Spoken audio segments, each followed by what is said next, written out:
in particular, we're looking right the way back to the Lloyd George Coalition Government.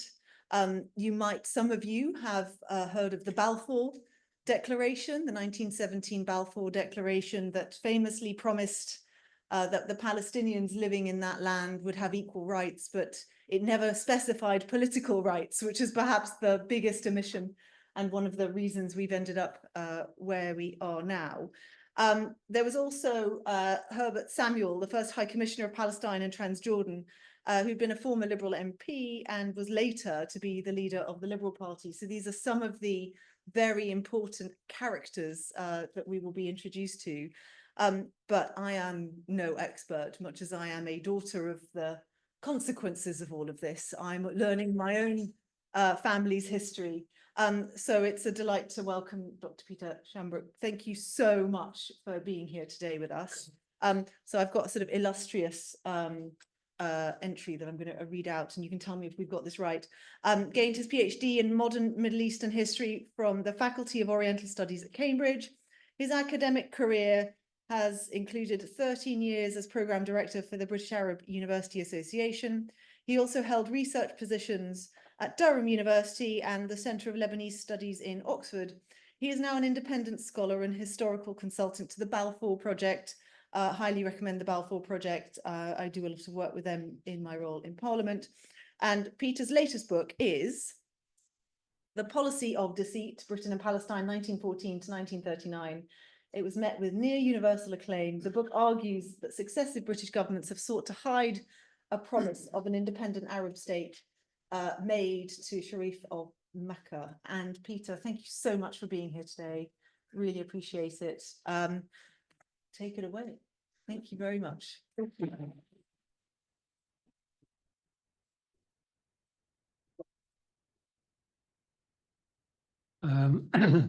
First of all, I want to thank Duncan and also Nicholas Alderton. Thank you so much for inviting me. And it is an honour for me to be on the same platform, sharing the same platform with Layla Moran, very courageous MP. So the question I want to attempt to answer tonight is this: to what extent historically did the Liberal Party contribute to the present nightmare in Gaza, in the Middle East, and in particular to Israel-Palestine conflict? So I need to start with a confession. I'm 75 years young and a lifelong student of 20th century French and British involvement in Syria and Lebanon and in Palestine. I am not a scholar or expert on the complexities of 20th century British party politics. My research in various archives over the years has led me to a number of conclusions.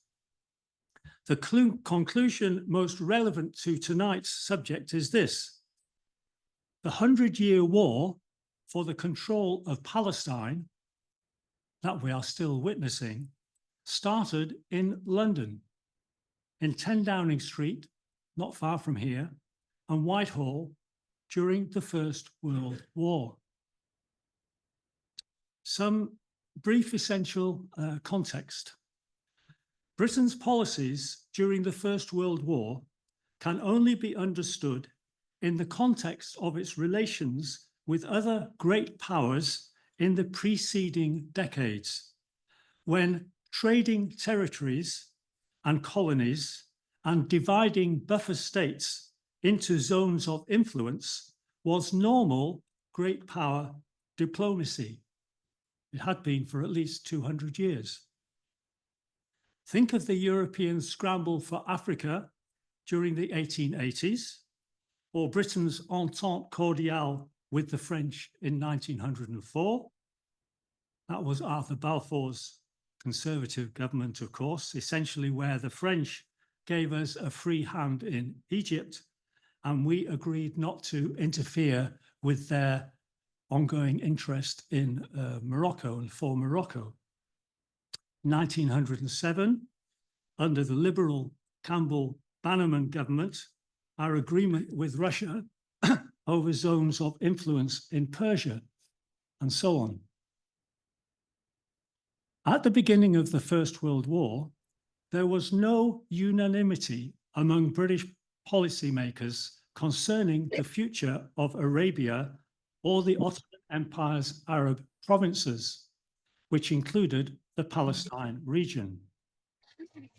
Secretary of State for War Herbert Kitchener's plans for an Arabian Raj, essentially an Arabian kingdom under the auspices of England, were completely unacceptable to Arthur Herzl, then Secretary of the Political Department at the India Office, who saw the Persian Gulf, Aden, and the Mesopotamian provinces, now Iraq, as no more than adjuncts to India.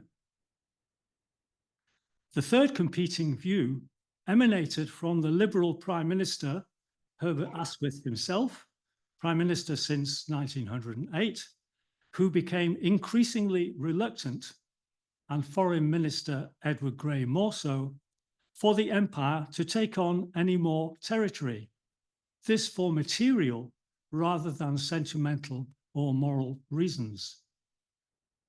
Asquith wrote later that when the cabinet discussed the opportunities that lay in the Ottoman Empire, quote, their discussion had resembled that of a gang of buccaneers, end of quote.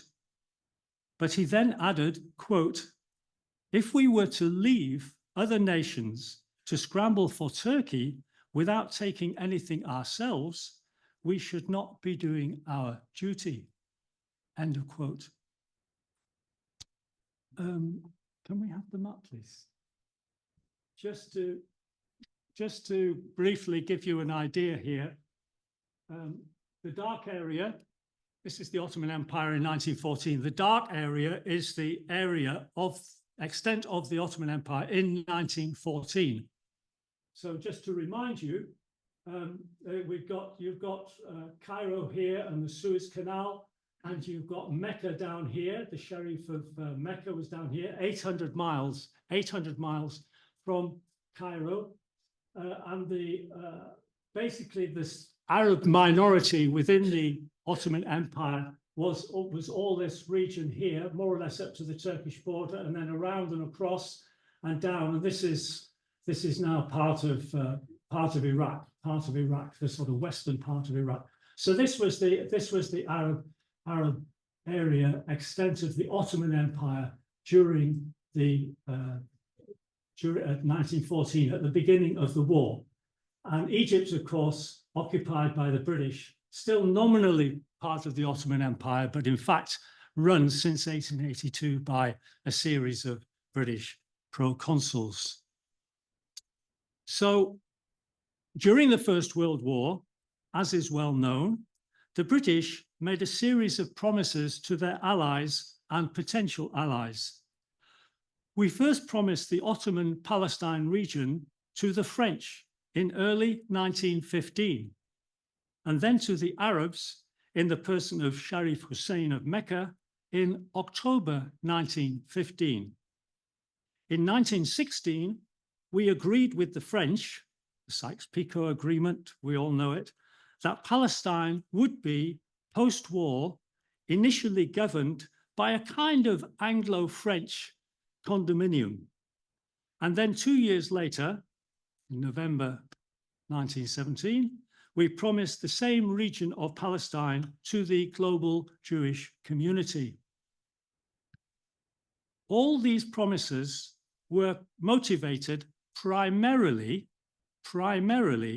to gain a strategic military edge over Britain's enemies to win the war. All other considerations at the time were secondary.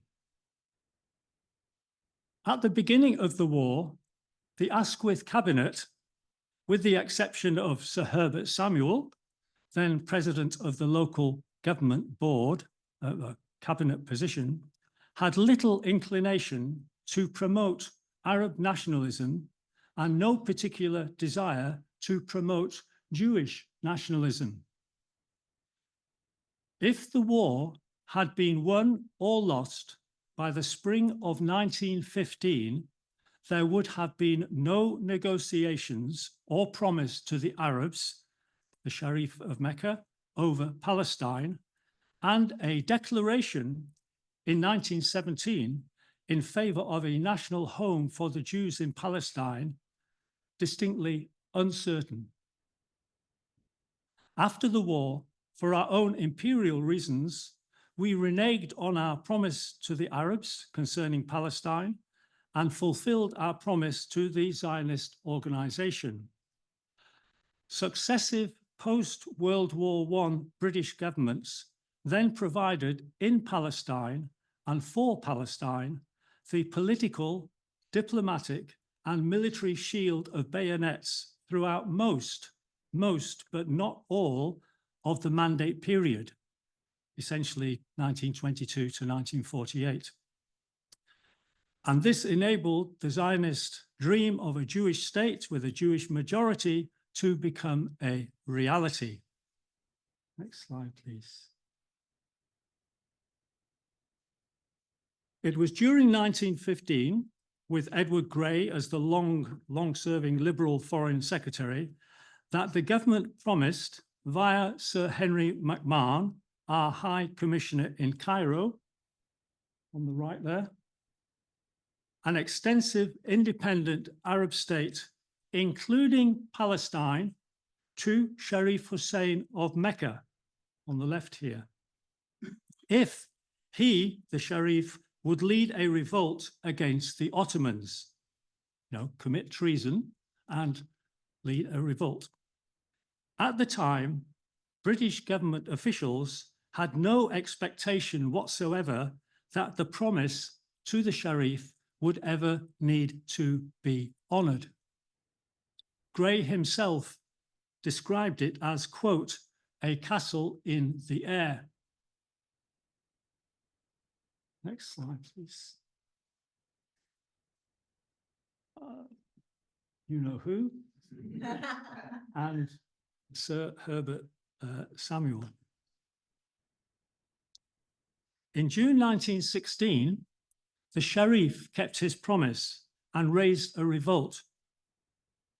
In December 1916, when David Lloyd George took over the premiership, Whitehall officials had already started conversations with Chaim Weizmann, the Russian-born leader of the Zionist organization, and other officials concerning the possible future of Palestine as a Jewish national home, which led eventually in November 1917 to the Balfour Declaration. During those discussions, Samuel, Jewish and British, and already a fervent political Zionist, emphasized that the Zionists wanted a British protectorate. There should be no condominium or internationalization of Palestine. Weizmann, for his part, pushed the idea that, quote, the Jews who went to Palestine would go to constitute a Jewish nation, not to become Arabs or Druze or Englishmen, end of quote.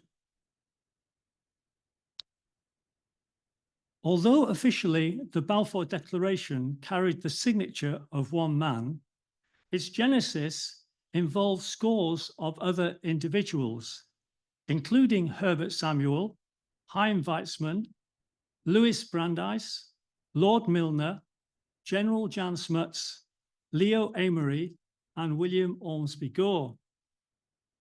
Neither Lloyd George nor, incidentally, Winston Churchill, were involved with the drafting of this famous controversial letter. Although Lloyd George occasionally expressed his sympathy for the plight of the Jews, he was fundamentally a kind of hard-nosed imperialist, not a born-again Christian Zionist. In reality, strategic calculations predominated. In provenance, the declaration, the Balfour Declaration, was a joint Anglo-Zionist initiative. When the British occupied Palestine in 1918, conditions were undoubtedly dire.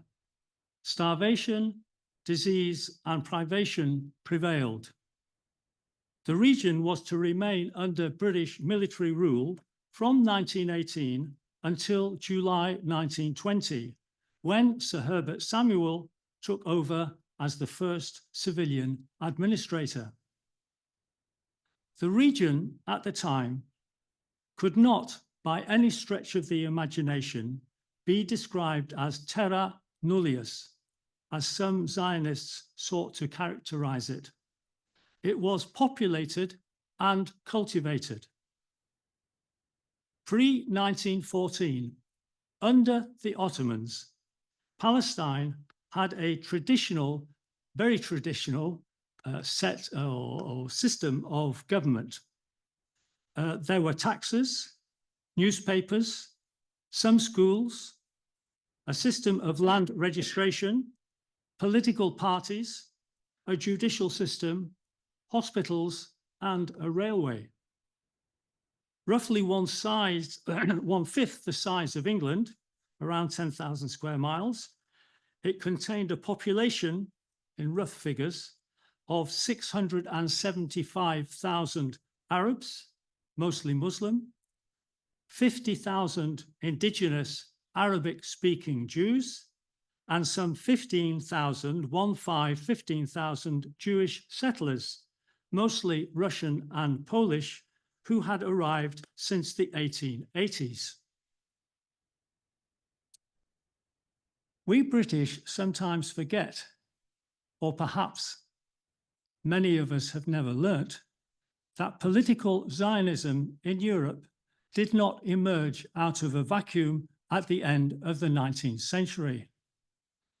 The transformation of cultural and spiritual Zionism into political Zionism, i.e. Jewish nationalism, was an understandable and morally noble reaction to centuries of European Christian racial and religious intolerance and pogroms. In Russian, the word pogrom literally means devastation.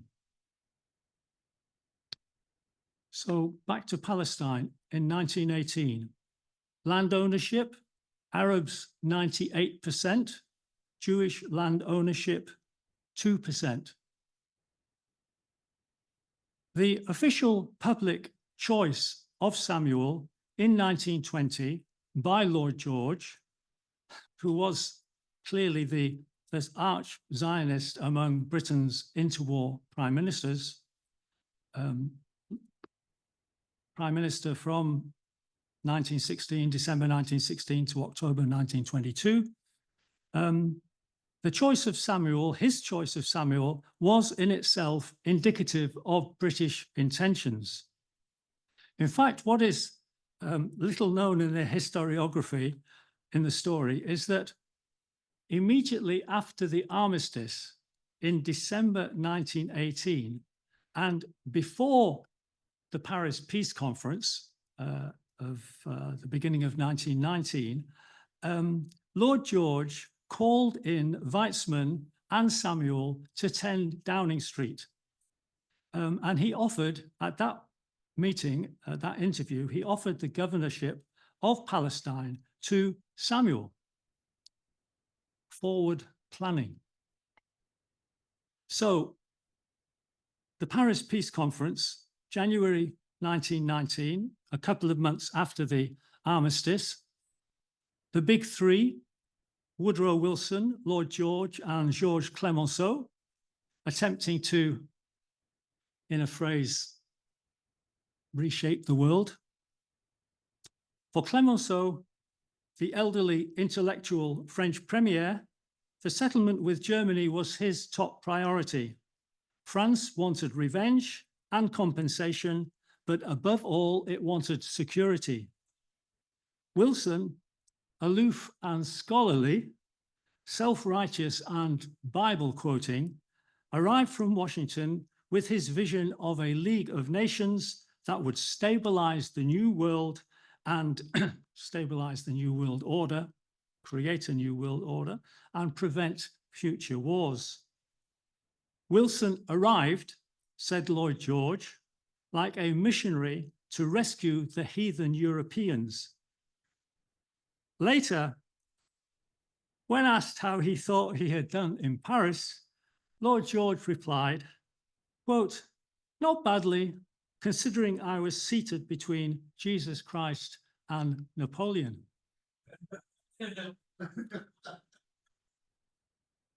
In fact, the intensely pragmatic, intuitive Lord George, whom Wilson found, and I quote, slippery, held a pretty good hand.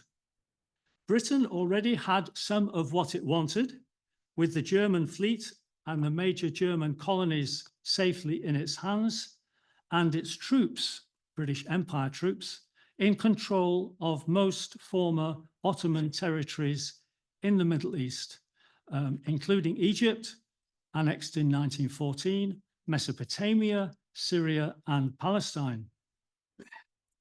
Lord George's Middle Eastern strategy was to direct the Americans' anti-imperialist ire, I-R-E, forgive my northern accent, against the claims presented by France and Italy, distracting the American president from areas in which he might make difficulties for Britain. Maurice Hankey, the British secretary to the peace conference, recorded in his diary, even before the conference convened, that Lord George, quote, means to try to get President Wilson into German East Africa in order to ride him off Palestine, end of quote. During the peace conference discussions, Lord George predicted that the competing nationalist claimants in Palestine were, and I quote, going to grow up into two troublesome chickens. The Jews, virile, brave, determined, intelligent. The Arabs, decadent, dishonest, and producing little beyond eccentrics, influenced by the romance and silence of the desert. End of quote. Balfour clearly applied, the foreign minister, clearly applied the same mindset to the Arab former subjects of the Ottoman Empire. When Edwin Montagu, the Secretary of State for India, declared, and I quote, "Let us not, for heaven's sake, tell the Muslim what he ought to think. Let us recognize what they think." Balfour replied, and I quote, "I am quite unable to see why heaven or any other power should object to our telling the Muslim what he ought to think." End of quote. The concept of mandates, technically temporary trusteeships, emerged from the peace conference. The Arabs came to regard the peace conference as yet another betrayal by the great powers. Although there had been much talk, inspired by President Wilson, of a new international order based on self-determination and collective security, when all had been drafted and signed, it looked singularly like just another version of the familiar old story. To the victor, the spoils. As the historian H.A.L. Fisher succinctly put it, the peace treaties, quote, draped the crudity of conquest with the veil of morality. By the autumn of 1919, the British government had decided that for economic reasons, it could no longer continue to maintain an army of some 400,000 Empire troops in the provinces of the Ottoman Empire it had conquered. Britain then withdrew its troops from the Lebanon region in favor of France to the protests of Emir Faisal, who felt betrayed. For him, this withdrawal was an ill-disguised attempt to impose the Sykes-Picot Agreement on the region, which he declared would be a death sentence to the Arab nation. Lloyd George urged Faisal to put his case to the French government. In Paris, senior government officials brushed aside all of the emir's proposals, determined as they were not to discuss politics with him until there was a stronger contingent of French troops on the ground in and around Beirut.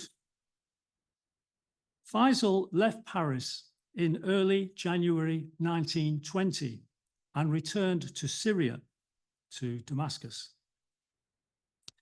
His options limited. In essence, the militant Arab nationalists in Damascus were prepared to consider him their leader only as long as he could keep the French out, while the French were prepared to let him rule only if he could succeed in bringing them in. Faisal was expelled from Syria in July 1920 by French military forces before being installed by the British on the throne of the new state of Iraq the following summer. At the end of 1919, Britain's wartime pledges concerning the fate of the Ottoman Empire, including Palestine, hardly figured in any of the Allied leaders' in trays. President Wilson was grappling, ultimately unsuccessfully, with a Senate which had no enthusiasm for joining the League.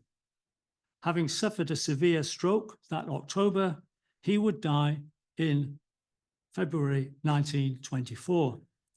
Clemenceau was about to resign and leave politics at the age of 79, and the Liberal Lloyd George was fully occupied with the challenges of high unemployment, rising interest payments, increasing inflation, major troubles in Egypt, and an Irish War of Independence. In April 1920, the Allies, meeting without the USA at the Italian coastal resort of San Remo, decided to award the mandate for Syria, including Lebanon, to France, and that for Palestine and Iraq to Britain. In his extensive report back to the House of Commons, the Prime Minister described the San Remo conference as, quote, a triumph of goodwill. His only brief reference to Palestine was that, quote, the mandate for Palestine has also been given to Great Britain with a full recognition of the famous Balfour Declaration in respect of the Jews, end of quote. He mentioned no other wartime pledges or agreements. In particular, he remained tight-lipped about the agreement made at San Remo with the French, which gave the latter a quarter share in the company set up to explore for oil around Mosul. According to Elizabeth Thompson, the American historian, that deal, quote, launched the politics of petroleum that still governs international affairs in the Middle East, full stop. Sir Herbert Samuel took up his position on the 1st of July 1920 and immediately established and presided over a Crown colony style administration, an inflexible dictatorship, and arbitrarily passed hundreds, literally hundreds of laws during his 5-year rule in Palestine. His priority was, and I quote, to create the conditions, political, legal, and economic necessary for the Zionists themselves to carry on their work. End of quote. Subtle but determined, the new High Commissioner opted for a cautious system of colonization. He reopened the land registers. Between 1920 and 1925, no less than 10 laws, they were called ordinances, on land-related issues were passed. These and further similar ordinances enacted throughout the 1920s and 30s led to the increasing dispossession of Palestinian Arab tenant farmers who had clear rights under Ottoman law, but became liable to eviction by court orders under such laws. Samuel also opened Palestine's gates for the first time to relatively free Jewish immigration. Between 1919 and 1923, the number of Jewish settlers doubled and the number of colonies increased to about 100. Hebrew was made an official language alongside Arabic and English. This when some 2% of the total population of Palestine, that is approximately 14,000 people, spoke Hebrew as their mother tongue. In October 1920, Samuel officially recognized the Va'ad Leumi, the assembly elected by the Jewish community in Palestine, what we now call the Yishuv, as a representative Jewish body in Palestine, whose chairman was accorded regular access to the High Commissioner and other British officials. An Arab executive claimed to represent all Palestinians, but the British refused to acknowledge its legitimacy.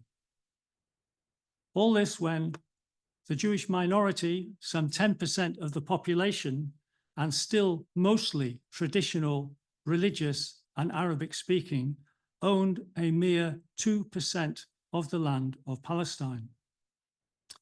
In Arab eyes, Palestine was an Arab land, mostly Muslim, and had been for many centuries, not a land containing two distinct national entities, as proposed by both the Zionists and implicitly by the British administration.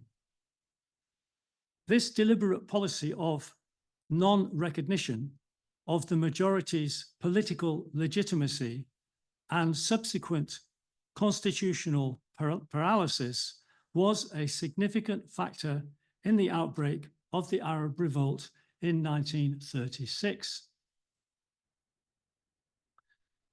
Samuel's senior appointments in his administration reflected his ideological inclinations and speak for themselves.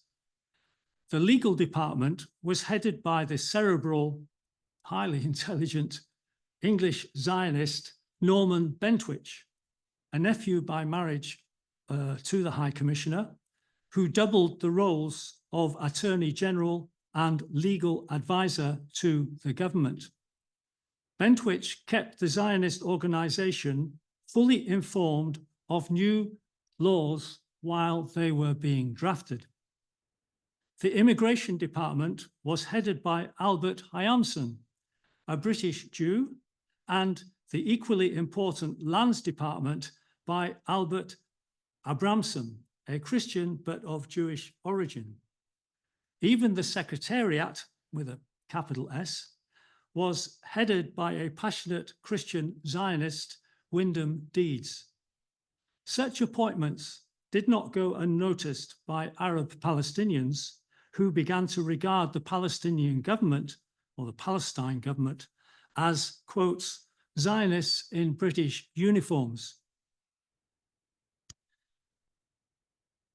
In August 1921, when a Palestinian delegation came to London to discuss constitutional development with Winston Churchill, who had been appointed colonial secretary by Lloyd George earlier that year, Churchill blandly assured the delegation that the government had made promises and, quote, it would endeavour to keep these promises.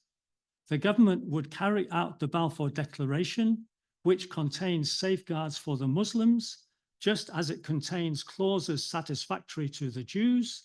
We have taken up our position before all the world and with the support of the great victorious powers gathered in council, capital C, end of quote.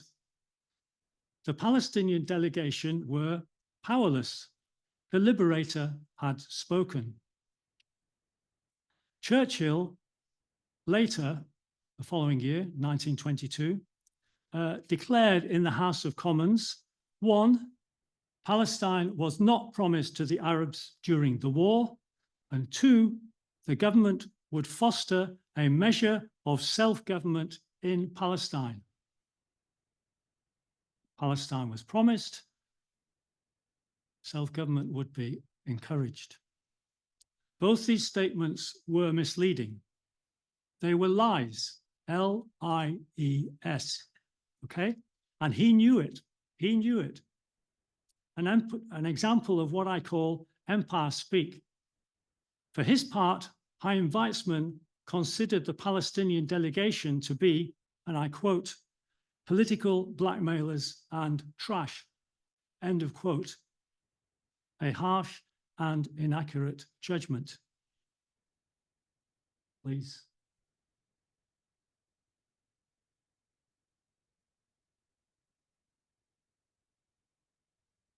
The truth concerning Britain's policies implemented in Palestine was described in 2011 in a speech in Israel, and this at the Ben Gurion University to a big audience, entirely Jewish audience, Ben Gurion University, where Sir Martin Gilbert, Churchill's official biographer and a prolific and Zionist historian, said this. He kind of lapsed into the truth, let's put it like that, or lapsed into balance in the middle of this lecture that he gave, and it's on YouTube, so you can check it. And this is what he said. The centerpiece of British mandatory policy was the withholding of representative institutions for as long as there was in Palestine an Arab majority. End of quote.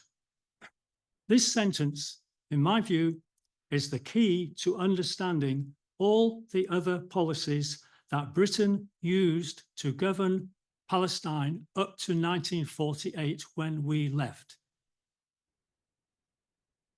This deliberate withholding of representative institutions policy was never explained to the Palestinian Arabs. Instead, for 2 decades, they were on the receiving end of misleading and patronizing, reassuring statements about their rights, including their political rights. Please.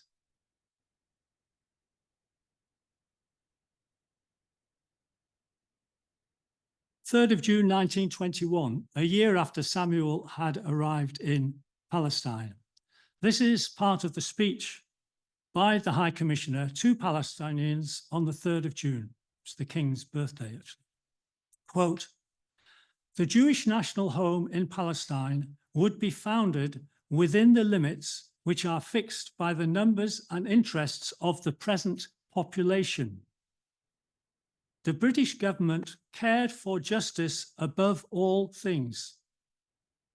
As the trustee under the mandate for the happiness of the people of Palestine, the government would never impose upon them a policy which the people had reason to think was contrary to their religious, their political, and their economic interests. End of quote. A complete lie, the precise opposite of British intentions, secret intentions, namely to maintain a pacified Palestine and to encourage Jewish immigration. As one historian has written, Samuel's speech was hypocritical nonsense because the administration could only be honestly described as one exacting taxation without any form of representation. Without a legislative council, Palestinian Arabs were to have no constitutional forum in which either to air grievances or to take gradual steps towards eventual self-government. In fact, the Palestinians had no constitutional forum during any period up to 1948, when the British left. Palestinians compared during this period, the 1920s and 1930s, their non-recognition and constitutional stagnation with the constitutional developments, albeit very slow, glacial rate developments in Egypt, Iraq, Jordan, Syria, and Lebanon. On the 22nd of July, 1922, just 2 days before the League was due to ratify the mandate for Palestine, Balfour, the foreign minister, convened a small conference in his London house at Weizmann's request. Present at this meeting was the Prime Minister, Lloyd George, Churchill, Colonial Secretary, and a few other senior officials. Lloyd George and Balfour both confirmed to Weizmann, and I quote, "By the Balfour Declaration, they always meant an eventual Jewish state." End of quote. Lloyd George instructed Churchill that the establishment of representative government in Palestine, and I quote, "must not be allowed to happen." End of quote.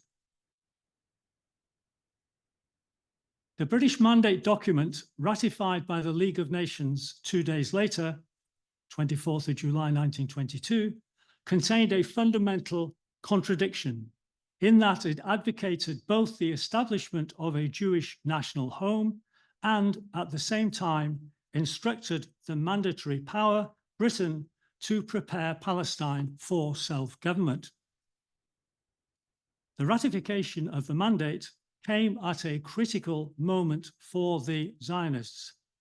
Only 3 months later, in October 1922, Lloyd George's liberal pro-Zionist government resigned and a new conservative government headed by Arthur Bonar Law, was installed. Although the Liberals were not in power between 1922 and 1948, there is no doubt that Lloyd George's post-war government unambiguously painted all future Conservative and Labour governments into a corner. Samuel's tenure in Palestine lasted 5 years, and its long-term impact on future developments in Palestine was, by any standard, enormous. His personal belief and commitment to Zionism was sincerely held and undoubtedly profound. Samuel's imposition of a new complex legal framework in Palestine led almost inevitably, to a Jewish state with a Jewish majority in 1948. By the time Samuel left Palestine in 1925, I would argue that the die was pretty much cast. It's a debatable point, but that's where I'm coming from at the moment. Once the mandate document, essentially an Anglo-Zionist constitution for Palestine, was enshrined in international law by the League in July 22, the victorious British Empire, still a great power, was not going to easily change direction or to begin to take heed of the powerless Palestinian Arabs. It is rarely, not really, rarely, excuse my accent, it is rarely easy to emerge from an empire's grip. Only in 1939, with war on the horizon and the empire under threat, did the British government begin to change its policy on Palestine. At that point, the British, we tore up the Balfour Declaration and betrayed the global Jewish community. I'll repeat that. We basically tore up the Balfour Declaration and we betrayed the global Jewish community. That's another whole evening's conversation. In the mid-1930s, two factors exploded onto the Palestinian scene.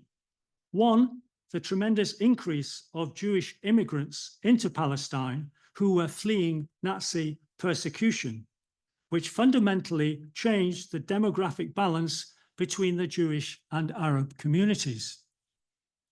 In 1935, some 62,000 Jews, desperate Jews, arrived in Palestine.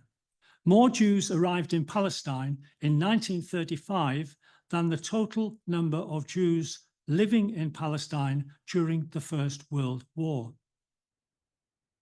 Secondly, the Palestinian Arab Revolt, which started in 1936, precipitated largely, but not entirely, but largely by the British steadfast refusal for the previous 15 years to allow any constitutional development at all in Palestine. And this in spite of a series of Palestinian delegations to London, numerous petitions, peaceful demonstrations, and the British total refusal to limit Jewish immigration. Palestinians became increasingly fearful of being swamped. By 1939, the Jewish population in Palestine had risen rapidly to about 30 to 33%. And it's significant for the purpose of understanding the events of 1948. And the events of 1948, we all really need to understand. It is significant to note that in 1937, not 1947, 1937, Ben-Gurion, the Zionist leader in Palestine, had established within the Jewish Agency a committee on population transfer, i.e. ethnic cleansing. The Jewish Agency being the Jewish government in embryo, basically, at that time. In order to suppress the Palestinian revolt, the British in 1936 and 1937 passed emergency regulations which legalized mass arrests, curfews, house demolitions, and military courts. Waterboarding of prisoners was not uncommon. Let me underline that waterboarding did not begin in Iraq 20 years ago. By the summer of 1939, the revolt had been brutally suppressed, the Palestinian people disarmed, their political parties dissolved, their leaders exiled or executed. Some 108 Palestinians were hung by us between 1937 and 1939, and Jewish militias armed and trained by us, by the British. By 1939, after some 60 years of colonization, the Jewish community in Palestine owned some 6% of the land, comprising mostly of scores of small Jewish colonies. Only in the Jaffa subdistrict, which included Tel Aviv, was there a Jewish majority population. All the other 15 subdistricts that comprised mandatory Palestine still contained Arab majorities. In 1948, the British government, exhausted by the war, washed its hands, like Pontius Pilate, of the Palestine problem. It withdrew and it allowed Zionist militias, in effect, to mount a coup and to drive a majority of Palestinians out of Palestine. This was the Nakba, the scars of which have never, ever healed. It's never ended.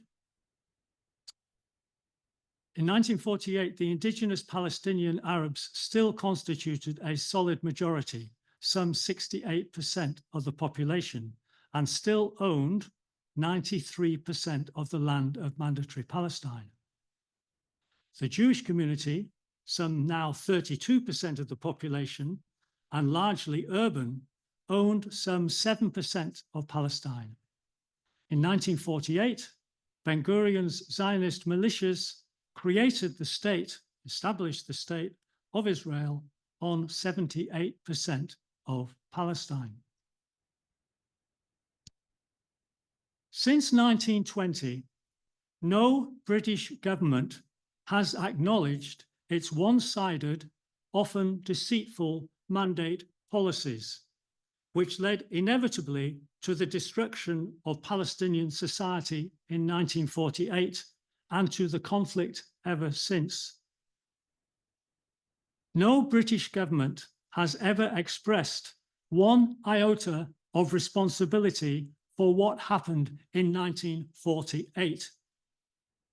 And since 1967, a succession of governments in London of both main parties, their eyes firmly fixed on the next election, on trade, including the arms trade, on intelligence sharing, on oil security, and on the so-called special relationship with Washington, D.C., have shown no desire whatsoever to hold Israel, a close ally, a self-proclaimed liberal democracy, to account for its un-Jewish, colonizing, oppressive policies, which therefore remain thus far, consequence-free.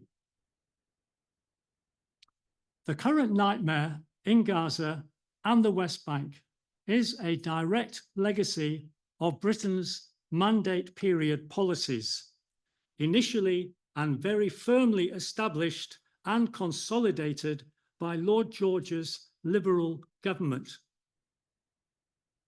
After 100 years, it is time for us as a nation to officially and honestly acknowledge our past, including the shadow side of our past.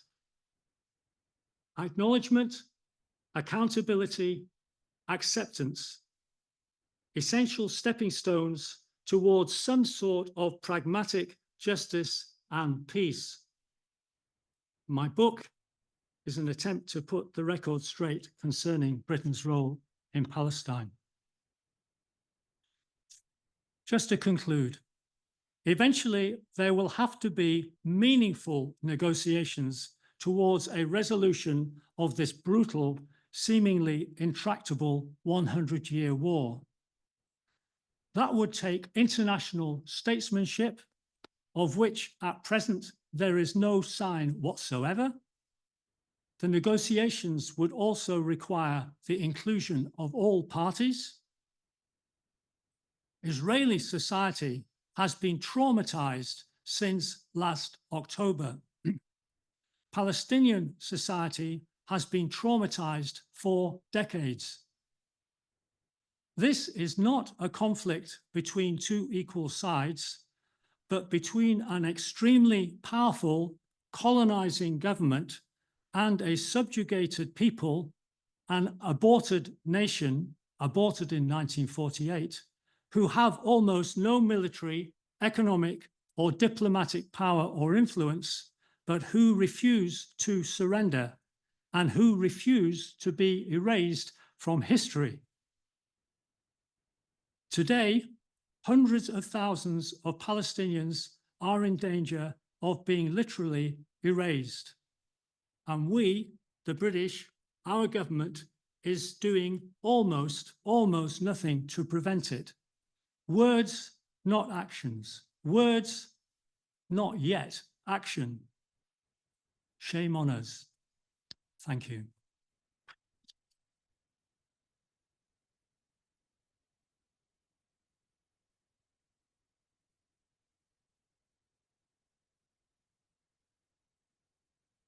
Thank you very much, Peter. If you want some water before we have time for your, yeah, well, thank you. That was very, very powerful. And I think you, in taking us through the various stages, but then coming back and forwards, have helped us to understand our part. When I talk about it in the House, I simply refer to it as our historic obligation.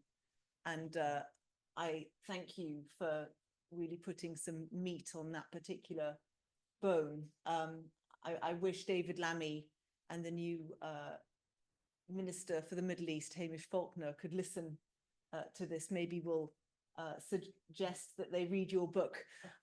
So we've got now roughly half an hour for questions, and we'll take one at a time and as many as we can. So that is up to you to make them short, and to you, Peter, to also be succinct. So let's see how we do. And Duncan needs to, we'll give an advert now. For the Lib Dem History Group. Thank you very much, Layla, and Peter as well. I'm here to tell you, in case, apologies to those of you who are quite familiar with what we do, tell you about the Liberal Democrat History Group, which is organising this meeting.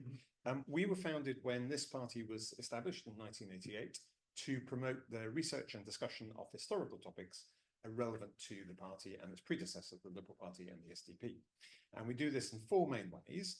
One is to organise meetings like this one. And I can tell you that our next meeting will be a fringe meeting at the Liberal Democrat Conference in Brighton in September. Given we now have a Labour government, we thought it sensible to examine the history of relations between the Labour Party and the Liberals and Liberal Democrats. So our main speaker will be David Laws, former coalition minister, of course, who will be launching at the conference his new book, which is called Serpents, Goats and Turkeys, a history of Liberal-Labour relations 1903 to 2019. And if you read the book, you'll understand the references to serpents, goats and turkeys. He's a bit negative about the history and the outcomes of these things. So to balance him, we will also have Jim Wallace speaking, of course, Deputy First Minister of Scotland, to talk about the rather happier experience of the Scottish coalition between the Liberal Democrats and Labour from 1999 to 2007. So that's on the Sunday of conference at 11 o'clock. It's the extended lunchtime session, 11 till 1. I think that's the 15th of September. It's in the Grand Hotel. If you're not at the conference, you'll still be able to come to the fringe if you're in Brighton. So I hope to see many of you there. And then we will organise another speaker meeting here in the National Liberal Club in January or February. Second thing we do is publish this, the Journal of Liberal History. This is our regular quarterly publication. This is the latest issue. And this is a special issue actually on liberal politics and empire. The summer issue should be out by now. The election's delayed it a bit, but it'll go to print next year. Next week. Feels like next week. And we feature articles about historical topics, biographies, book reviews, reports of meetings like this, and so on. We also publish a range of short booklets and books, of which our latest is What Have the Liberals Ever Done for Us? History of the greatest achievements of Liberal governments and Liberal politicians over the last 350 years. And you'll see all those on display at the conference if you're there. And we also provide a range of research resources on our website, which is liberalhistory.org.uk. So if you're interested, you can subscribe to the journal either in print or digital versions. We have a leaflet here for you to pick up if you want to take it away and have a look at it. And everything that we do is displayed on our website. So I hope that some of you will feel able to subscribe. One more announcement. We also have been able to reach an agreement with the publishers of Peter's book, Policy of Deceit. And in fact, we do this periodically, and you'll see other books advertised in the Journal of Liberal History with reader discounts for journal subscribers. For this one, the recommended retail price is £15, £14.99. We are able to sell it to you here today for the price of £12.50. So my colleague John, after the meeting, will be happy to take your money. We can take cash from you. Now, it would have been easier if we could have taken card payments as well, if I hadn't managed to forget to bring the card reader. So many apologies for that. But what we can do, if you want to buy a book and take it away with you today and pay by card, we can get your name and email address, and I will send you a link to pay over our online shop tomorrow, or by bank transfer if you prefer. So apologies for that, but hopefully, nevertheless, you will still be able to pick up a copy of the book and take it away with you tonight. Thanks very much. Thank you very much, Duncan. Right, so shall we have some questions? Floor. Yes, sir. And if you could wait for the microphone, just because we've got the online audience so that they can make sure to hear you. Thank you. First question is, the Israeli government have stated their stated objective is the total destruction of Hamas. To what extent do you think this will be achievable?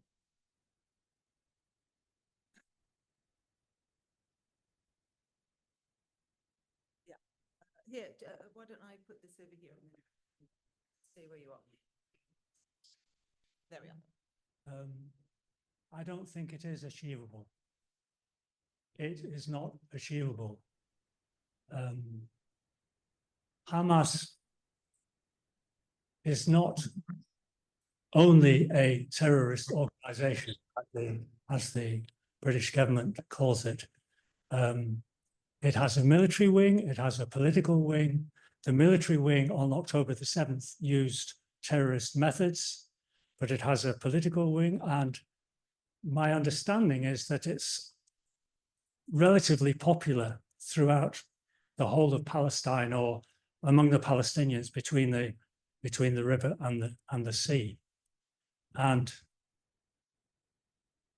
in terms of talking to the terrorists, if you have not read Jonathan Powell's book, Talking to Terrorists, he was Tony Blair's point man, talking secretly with Gerry Adams and Martin McGuinness for a decade before the Good Friday Agreement. It's a book worth reading. So no, Hamas is military degraded in Gaza, yes, but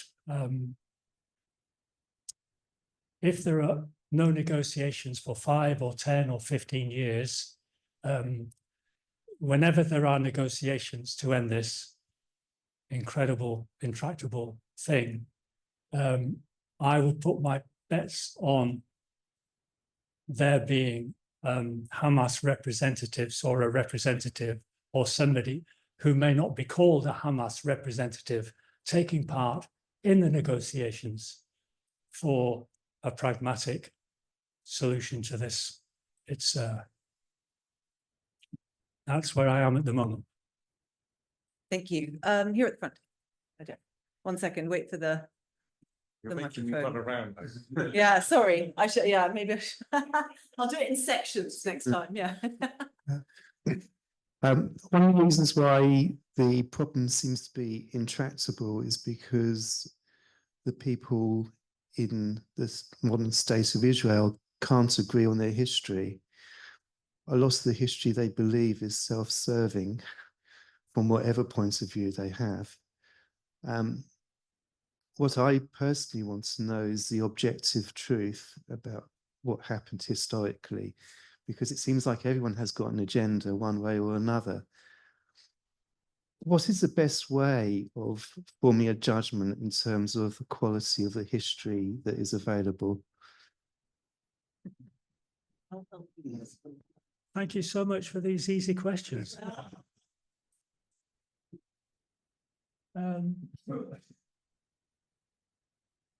We all lead very busy lives. So I would suggest, instead of going into the library and picking up half a dozen books, and I can assure you, if you go into any university library, you'll find books on modern Middle East and Israel, Palestine, from here to 10 Downing Street, basically. All right, so forget that. Read my book. That will give you, because we're in Britain, we're British, or I imagine some of us here are British, and I'm British, I'm English, and so I think it's beholden on us to know our own history, to know the truth about our own history.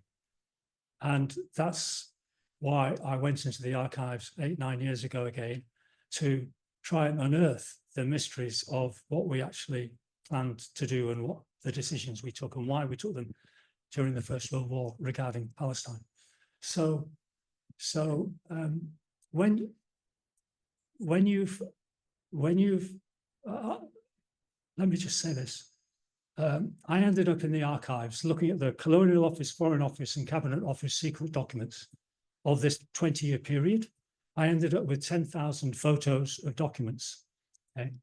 I've read and have been reading for the last 50 years a lot of the historiography of historians writing about this.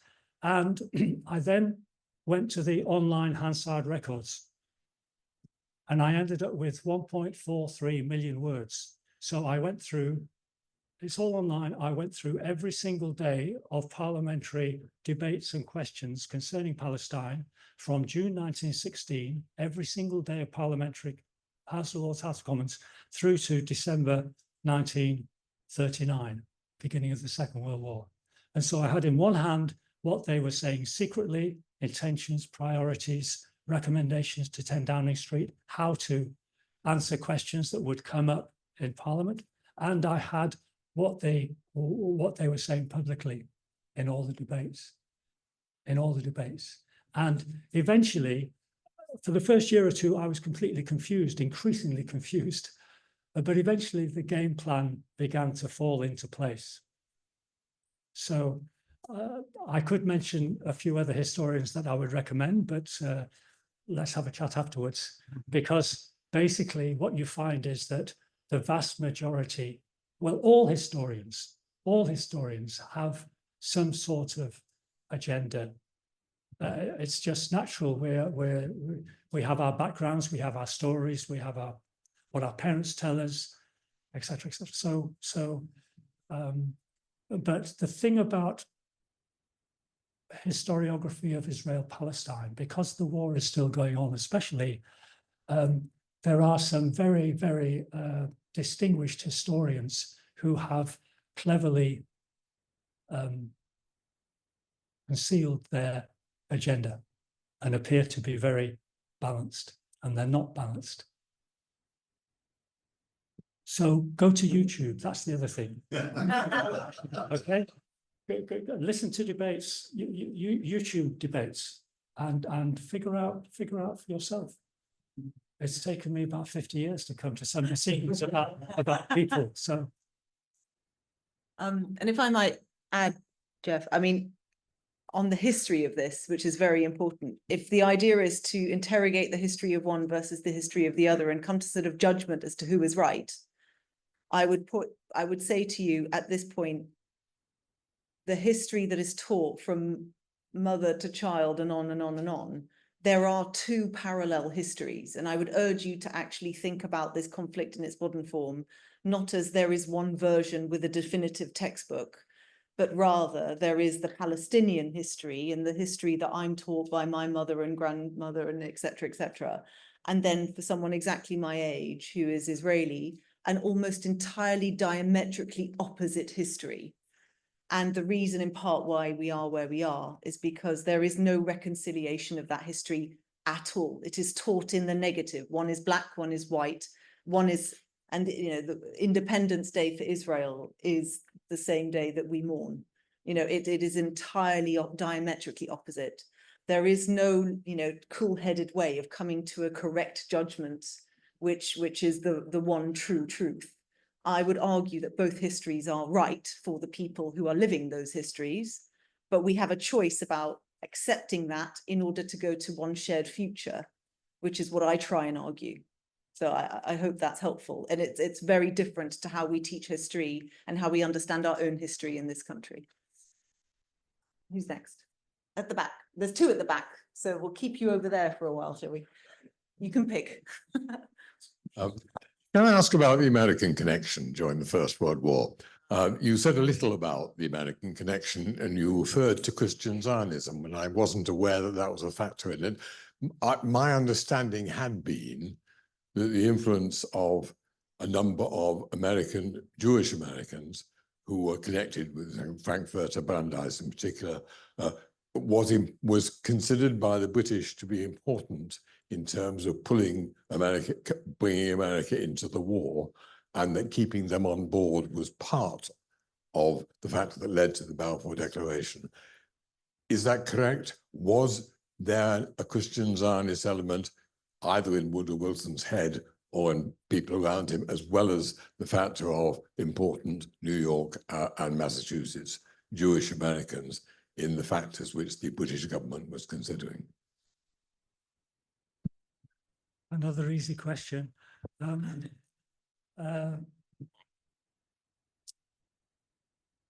America came into the war in April 1917.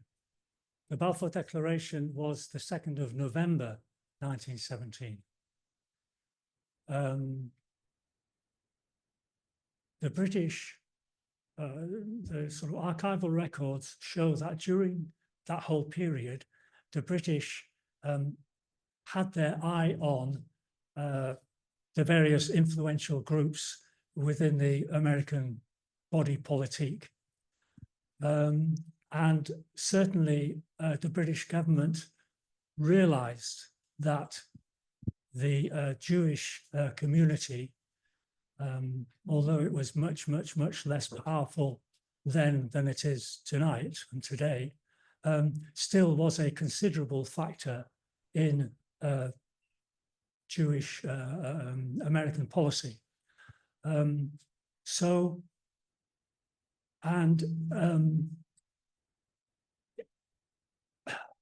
I don't have any direct evidence, but my impression is that the Zionist organization under Weizmann, who was a friend of Brandeis, and so on, Louis Brandeis and others, my impression is that he undoubtedly, I believe, he was a very clever lobbyist. He, I think, will have said to the British government, although I have no documentary evidence of this in writing, I think he will have said to them, if you go ahead and make some sort of declaration in favor of a Jewish national home, we Zionists in Britain will do all we can to encourage the Zionist organization in America to pressurize the American government to support the war even more fully. The Americans came into the war very reluctantly, the Congress, as they did in the Second World War as well, basically. And although they came in April 1917, Congress was very divided, and there was a question of loans from America to the UK, and the whole transactional game that was being played was, in terms of this particular nugget, was that the Zionists in Britain encouraged the British government to think that Zionist pressure would then loosen up the loans and enable the British war effort to, would help the British war effort. So that there is snippets of all of this in some of the archives, but I'm not an absolute expert on this particular issue. We'll take one more from the back, and then I'm going to go to some questions in the chat, and then we'll come to it. Thank you. The one thing I was slightly puzzled by the silence on is this notion that there was this single thing of an analogous Palestinian Arab and Palestinian Muslim community. Given that the 1922 census, which was the first mandate census, something like just under 10% of the whole population of Palestine, I think just something under 11% of the self-described Arab population were Palestinian Christians. I'm just interested, particularly given this is a liberal history group and there was a long liberal campaign about the protection of the Christian minorities of the Ottoman Empire, why weren't the rights of that Christian community seen as being as paramount, and why were they just seen as part of a wider Arab movement? Was it? I don't quite understand the question. So the question is about, well, my family. So why, given that the government was in the past more interested in the protection of Christians under the Ottoman Empire, why did they say anything about Christian Palestinians? Because in the way you described it, you were focused very much on the Muslims, but of course there was a sizable Christian population. The British officials, like Samuel and Deeds and others, they saw Palestine. They didn't see Palestine as a nation. They saw Palestine as made up of different religious communities. So they were not particularly, they didn't really distinguish in terms of their policy between the Muslims and the Christians at all. There was no, the laws that Samuel passed, for instance, had made no real distinction between Muslims and Christians. But I'm not quite sure I've answered your question. No, just.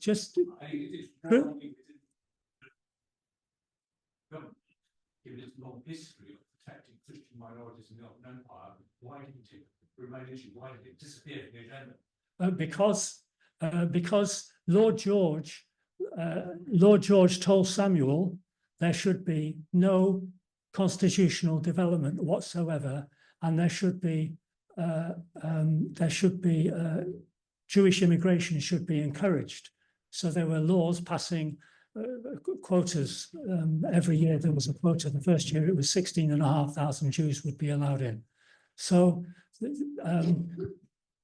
I have found nothing in the archives from the Colonial Office, because Palestine was under the Foreign Office until Churchill came in January 21, and Lloyd George specifically transferred responsibility for Palestine to the Colonial Office and put Churchill in charge. There's nothing nothing I found dealing with anything to do with any sort of division or difference in policy towards the Christians or the Muslims. It was just absolutely no recognition of legitimacy of Arab aspirations, and that was it. That was it. And then they made then they put the Mufti on the as the Supreme Jewish Council, but that was also a ploy, basically, to maintain the sort of religious dimension at the front, rather than the idea that there was a potential Palestinian Arab multi confessional Arab nation in the making. If I might add a cultural answer to that, Palestinians we see each other as Palestinians before religion, and it might also be that the Christian Palestinians that in other countries where there's oppression from the Muslims, you didn't find that in Palestine, and you still don't now. I get into trouble with other Palestinians for even mentioning that we're a Christian Palestinian family, because in the eyes of Palestinians, and it has always been the way, being a Palestinian comes first, and then the rest of the culture comes later. And the reason I mention it is because it's relatable and and it's a political choice that I do it, but actually it's totally intertwined. So I would imagine that just talking about the Muslims would have been just a shorthand for talking about Palestinians, but that's in part because Palestinians have always sought to be completely integrated, and it's a nature of Jerusalem, you know, the melting pot of the three Abrahamic religions. We've always, and we'd argue the same with the Jews that lived there before as well. We were all one before the British came along.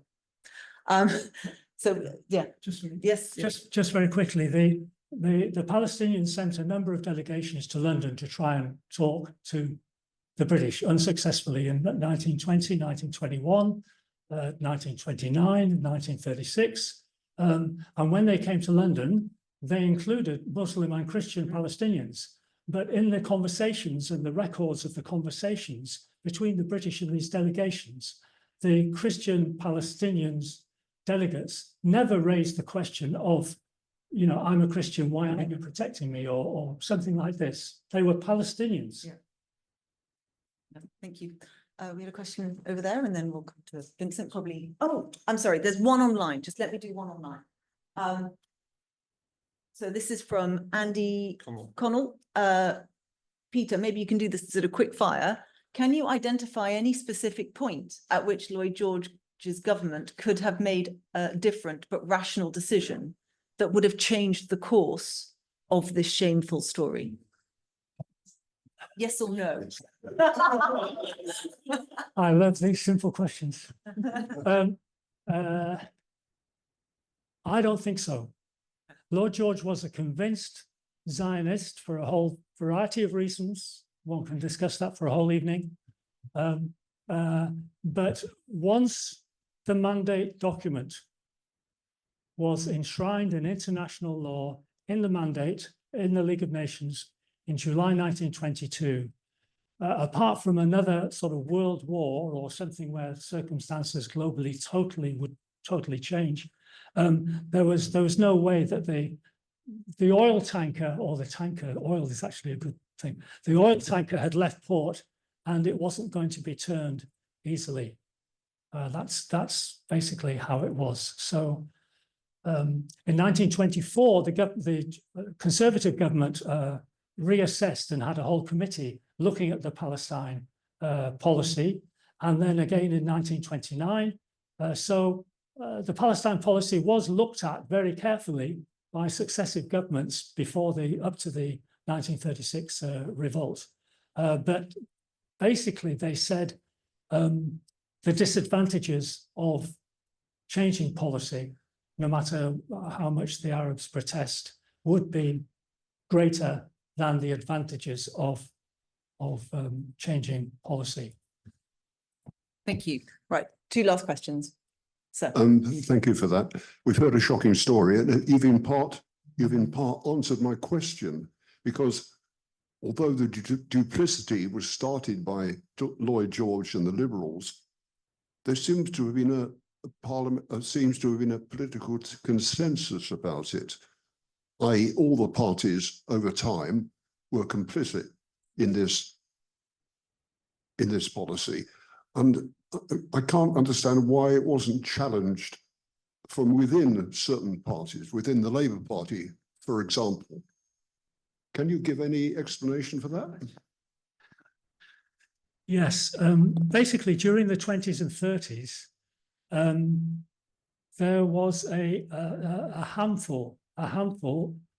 cross-party handful of what you might call pro-Arab or pro-Palestinian members of Parliament. A man called Colonel Howard Bury, and both Labour and Liberal and Conservative, all party, but they were literally you could count them literally on one hand. The pro Zionist, or you might say pro National Home Project MPs, it's difficult to count them, but I estimated that there were a considerable number, maybe 30, 40, 50, something like this. But there isn't a list. I haven't found a list, but that's what it was. As far as the Labour Party is concerned, Ramsay MacDonald went to Palestine in 1922, and he became very much a pro the National Home Project, the Zionist National Home Project. That was partly because the Zionists at the time were putting themselves forward with a big umbrella about being socialist, and the kibbutzes and everything else, socialist colonization and so on. And his son, who became the colonial secretary, a very key figure, Malcolm MacDonald, in 1939, he, for empire reasons, had to or did how can I say this? He did have a huge clash with Weizmann and the Zionists, and he became persona non grata with the Zionists because of the White Paper of 1939. But I've read his notes that he wrote in 1976, his reminiscence notes, which are private notes. They're in the University of Durham archives. And he says very clearly that his policy was extremely reluctant. He did it very reluctantly because he was still a great supporter of the development of the national home for the Jews in Palestine. So there was division. There was division among all the parties throughout, but one way or another, for a whole variety of reasons, the ship kept heading in that direction until 1939. And yes, yes, I better stop there. Thank you very much. I'm sorry, we have only time for one more question. We are already overstaying our welcome in the room. Apologies. Sure. Vincent. Thank you very much. Thank you very much. It's a pleasure to be here as a guest. My name is Vincent Feen. I'm a trustee of the Balfour Project that Peter mentioned, and Peter's an ex-trustee and consultant to the project, a charity. I've got two questions, if I may. One is more for you, and one is for you. On the question of Christian Zionism, we have Trump possibly at our gates again, with 40 million people who believe that Israel should expand, and that should, from the river to the sea and maybe even further. My question about the history is, to what extent do you think that issue of restitution of Jews to the Eretz Israel, and then eventually Armageddon and all that, was a factor? You've talked very politically about and pragmatically about the war effort, but was there an element of religious zeal from Balfour and from Lloyd George? That's for you. My question to you, Layla, is I've found the Liberal Democrat manifesto the most balanced on this issue of the 4 or 5 serious manifestos, ignoring reform. And the question I've got for you is more about the future, trying to influence this new government to look at issues to do with settlements after the ICJ opinion of last Friday about the illegitimacy of settlements. Can that lead to a ban on settlement trade, which is, I think, part of the policy? Can we encourage recognition of the state of Palestine now rather than sometime? Thank you.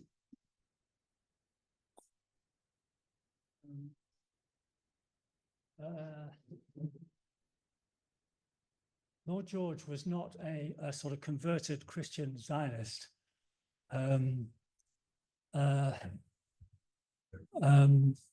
He was actually, in some ways, quite anti-Semitic, because, among other things, he seems to have, from the papers, he seems to have had an exaggerated idea about the power, financial and political power of the Jews throughout Europe and in America, and which historically seems to be quite unfounded, I would say. So to that extent, he wanted to win the war. That was fundamentally what it was. Of course, he talked about the fact that he knew all the villages from down to Beersheba and all that kind of stuff, and he thanked Weizmann for helping, with the acetone cordite for the artillery during the war, and so on and so forth, which was sincere enough. But basically, he wanted to win the war. Balfour, for himself, Balfour had been prime minister in 1903, 1904, 1905, when thousands and thousands and thousands of Jews in particular, not entirely Jews, but mostly Jews from the Russian Empire, from the Russian Pale, had been persecuted, pogroms from around 1882. And many of them had come through London. And there were riots in 1902, 1903, while Balfour was Prime Minister. Balfour presided in Parliament over the first Aliens Bill to restrict immigrants into this country. The first bill in the history of Westminster, 800 years, 900 years, I don't know how many hundred years, but it was the first bill ever, okay? That was Balfour in 1903. He then met Weizmann, and Weizmann was a very persuasive lobbyist. He met Weizmann, and Weizmann met Churchill as well in 1905, 1906. And by his own account, he became convinced about Zionism, just as Lloyd George did. But Balfour was a dilettante. He was not, anyway, I think part of the whole thrust was from the British politicians, was both in 1905 and also during the war and so on, was basically better to solve the Jewish problem by sending them over there rather than having them here. That's my honest view. Over there, less over here. Okay. Thank you. Thank you, Peter. And I think actually what you've just said kind of demonstrates what I was suggesting earlier. It's trauma of history through both peoples. And you could have the exact same period of history covered by a historian telling it from the then Jewish Zionist point of view that would be completely different to what you've said. And actually, because it's a why, not a what, it would also have root in documents and would pass muster in terms of what would be historically accurate. And that's what makes this so difficult as an issue. So thank you, Vincent, for looking to the future. I think I could do another hour on that question. What I would say is I was really heartened by the change of tone that we've already seen from the new government. We had a statement from Lammy on last Friday. It was like a breath of fresh air compared to the statements that we'd had in the House. Interestingly, Andrew Mitchell was there, but this time from the opposition dispatch box. And you can already see that the mood in Parliament is very different on this issue compared to before. That is in part to do with the election results and the defeats that Labour have faced in a number of their seats, not least very nearly Wes Streeting losing his seat to a very impressive young woman who I've also hosted in Parliament. So I think the future, we are definitely now in a much more fruitful future when it comes to this, and I sincerely hope that we will get somewhere. But as to our policies, I'm very proud that I think our policies, first of all, were set several years ago and have been proven to have stood the test of time, including the extreme stress of what's happened in Gaza now.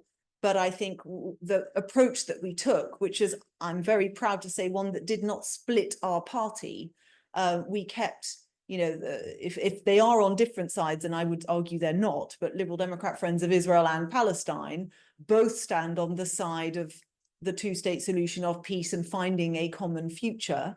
And we value both of those broad voices in the party. And I think it's why we've ended up with such a strong manifesto, and that's credit to everyone who fed into that.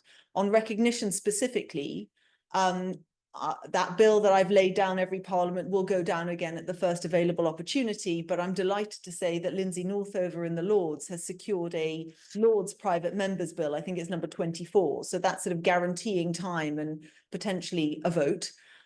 We need to, of course, manage that very carefully. We wouldn't want it to be voted down. So, that there's always risk with these things. I am hopeful. They are talking about it.